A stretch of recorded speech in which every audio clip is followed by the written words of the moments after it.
राधे राधे गुरुजी। जी गुरुजी, आप बोलते हो वृंदावन भारत का हिस्सा नहीं है, वैकुंठ का हिस्सा है, तो यहाँ पे मौसम का प्रभाव क्यों पड़ता है?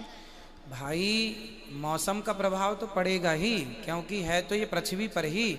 पर पृथ्वी के ऊपर देखो, जैसे ये पृथ्वी है, इसके ऊपर हमने ये रख दिया,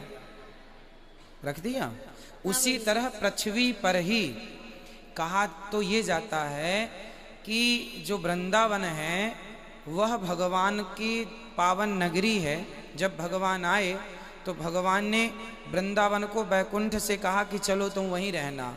इस कोई कहे कि पृथ्वी किस आधार पर टिकी है, पृथ्वी का आधार क्या है, तो आप कह सकते हैं कि ब्रजमंडल ही पृथ्वी का आधार है।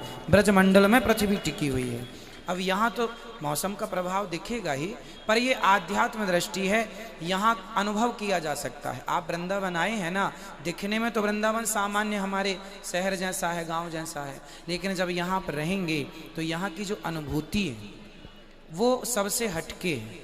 आप वृंदावन का माहौल देखिए और अपने गांव का, अपने शहर का देखिए, आपको अंतर दिखाई पड़ेगा। आप में से कितने लोग हैं जो ये अंतर महसूस कर रहे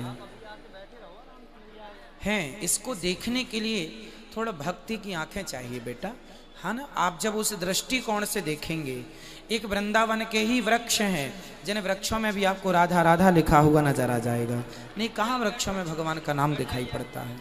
तो ये वृंदावन के निधि वन में जो रात्रि को गोपियां बन जाती हैं, जो वृक्ष, तो ये केवल वृंदावन में है और कहीं नहीं। इसलिए वृंदावन सामान्य इन आंखों से देखेंगे तो सामान्य है, पर विशेष भक्ति की दृष्टि से देखा जाए तो ये सबसे अलग है।